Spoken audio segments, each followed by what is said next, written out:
Hello to everyone watching. Welcome back as we dive once again into the greatest journeys in human history. Today I will take you back in time, from the harsh, untamed forests of North America to the dazzling skyscrapers of modern-day New York. This is not just a collection of dry facts from textbooks. This is an epic story, filled with blood, tears, reckless ambition, and secrets that have never truly been revealed. Together we will uncover one haunting question.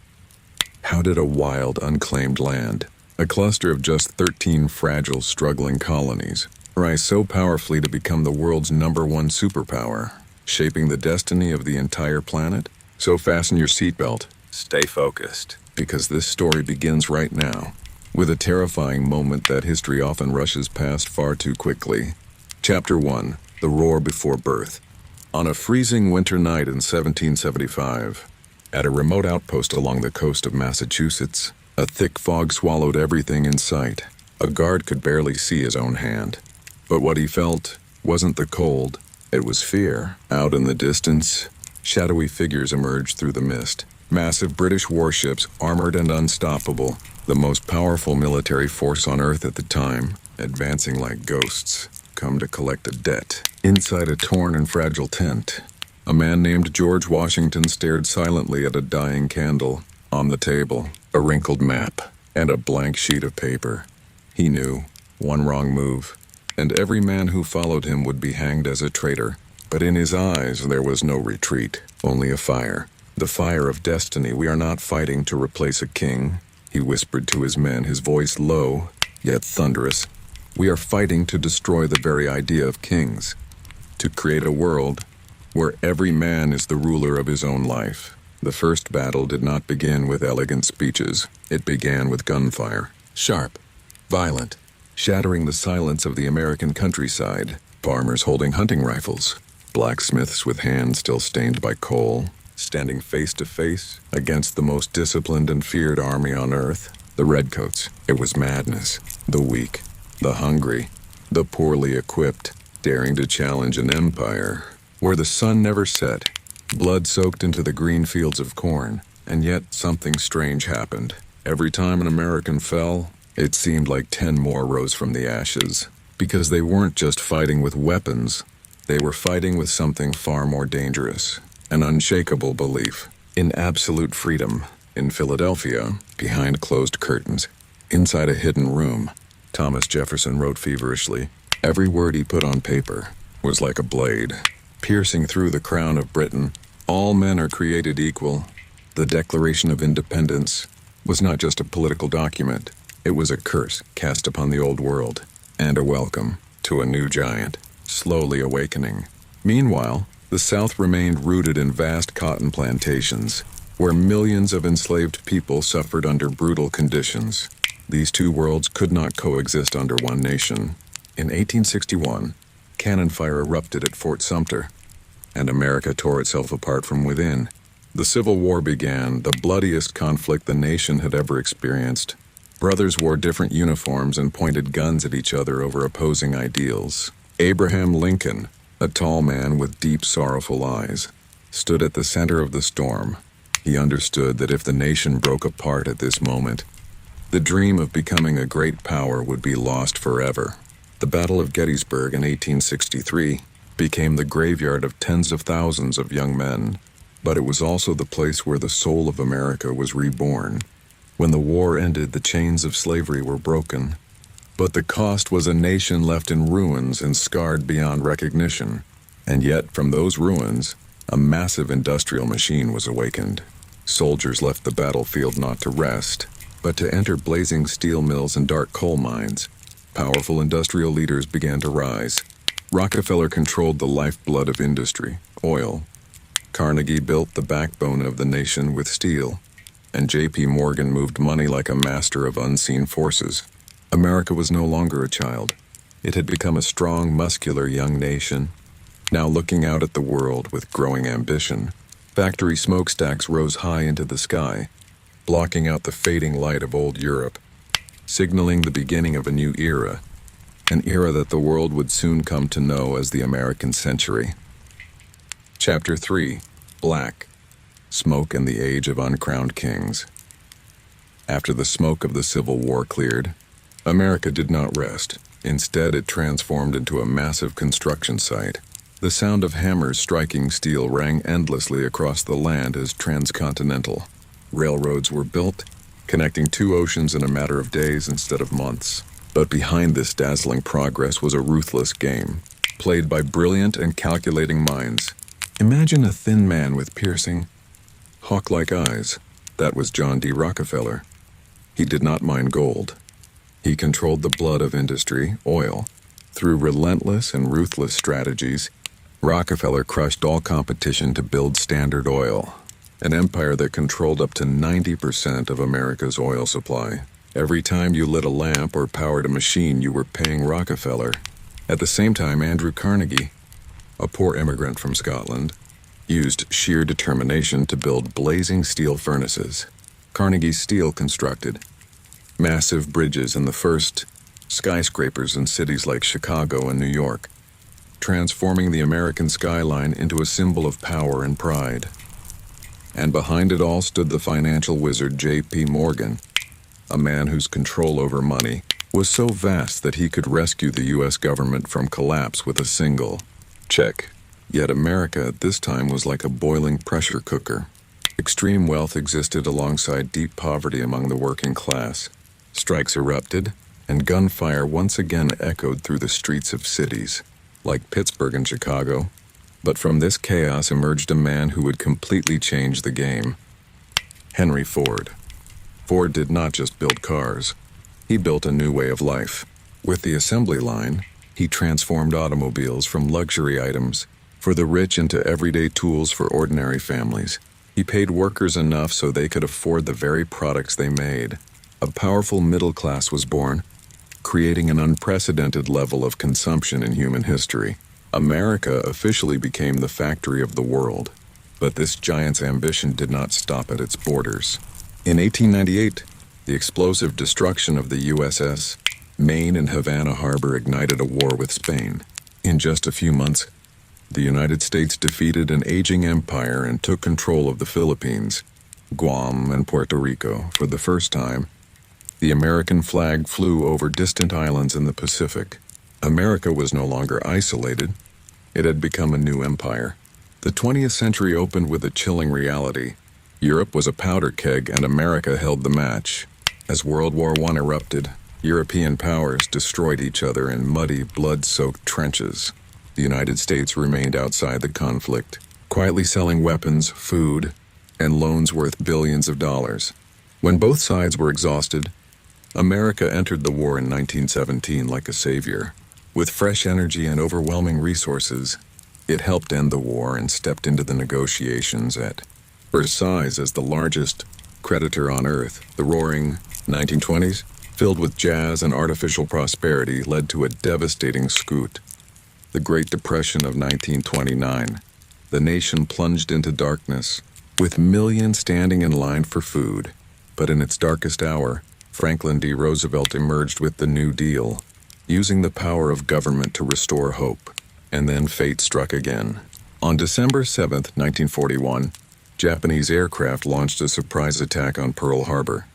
"A date which will live in infamy," Roosevelt declared. But Japan had made a fatal mistake. It had awakened a sleeping giant.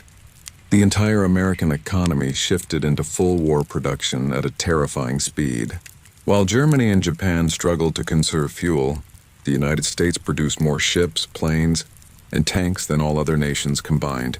In secret laboratories deep in the deserts of New Mexico, some of the greatest minds in history worked on the Manhattan Project, seeking to unleash the power of the stars. And when the massive mushroom clouds rose over Hiroshima and Nagasaki, the world changed forever. The war ended. Europe and Japan were reduced to ruins, but America stood untouched. Its homeland was unscarred. It controlled 2/3 of the world's gold reserves, and most importantly, it possessed the atomic bomb. From that moment on, the world no longer operated under the rules of kings and queens.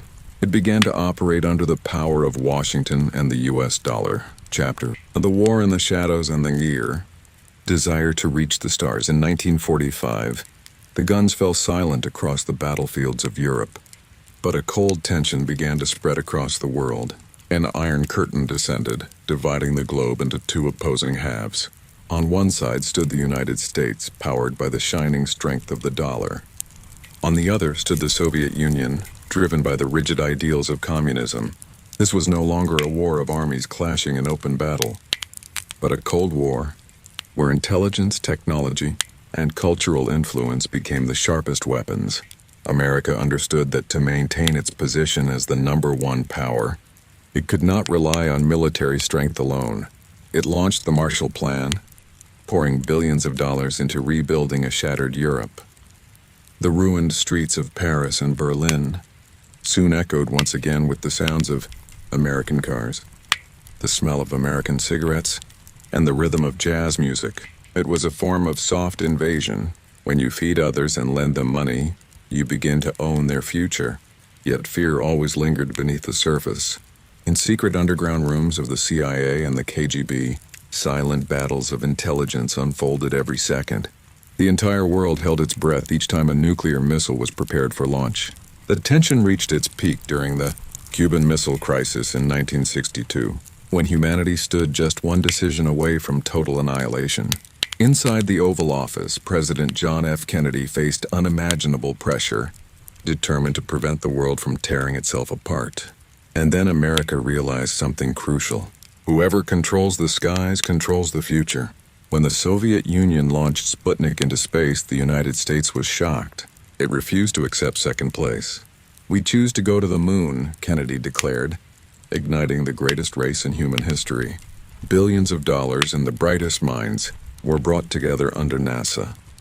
On the night of July 20th, 1969, the entire world watched in silence on black and white television screens as Neil Armstrong took his first step onto the surface of the moon. When the American flag was planted on that silent, distant world, it was not just a scientific achievement. It was a powerful statement that American strength had extended beyond Earth itself. But America's true power was not only in rockets or weapons. It lay in something far more influential: soft power through culture and technology. While young people in other nations lived within rigid systems, American culture spread like a storm. Jeans, Converse shoes, Disney films, and the music of Elvis Presley and Michael Jackson crossed every border, breaking through political barriers.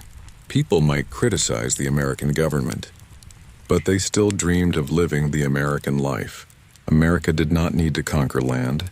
It conquered dreams. By the 1980s, as the Soviet Union began to weaken and collapse, America once again transformed itself through the computer revolution. Young innovators like Steve Jobs and Bill Gates, working in small garages, began rewriting the future with lines of code. The United States turned knowledge and information into the new oil of the modern age. In 1991, the Berlin Wall fell, and the Soviet Union collapsed, leaving the world in shock. America stood alone at the peak of power with no equal rival. The world began to operate under a new global order shaped by Washington, and the US dollar became the lifeblood of the global economy. Chapter 5: The Digital. Epic and the Dream that never ends.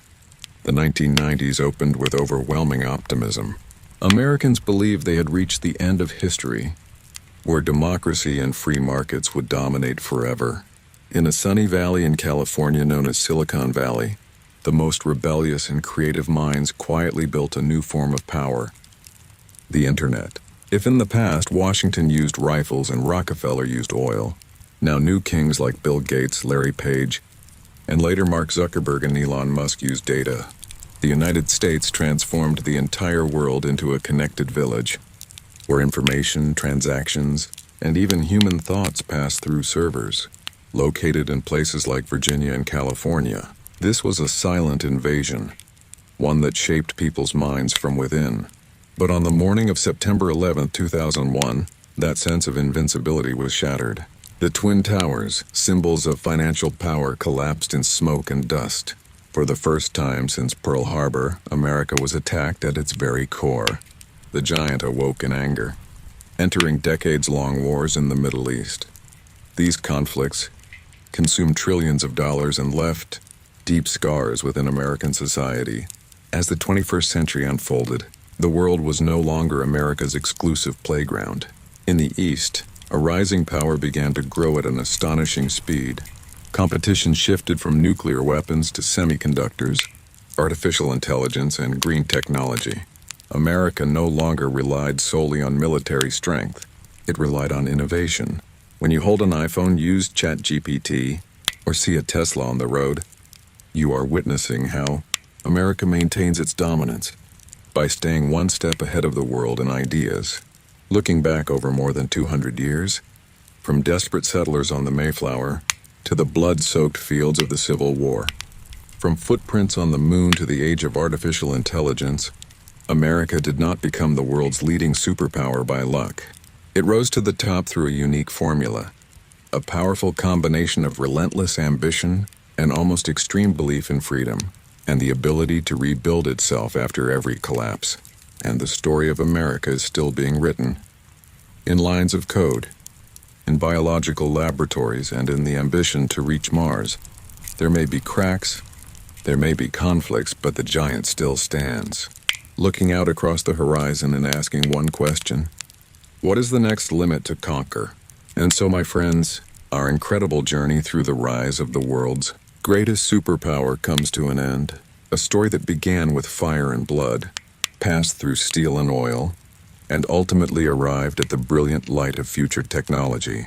I hope that through this journey, you've gained a deeper and more meaningful perspective on both the hidden shadows and the dazzling triumphs of history. If you enjoyed this story, don't forget to like and subscribe so we can meet again on the next journey, exploring even greater mysteries of our world. Thank you so much for listening.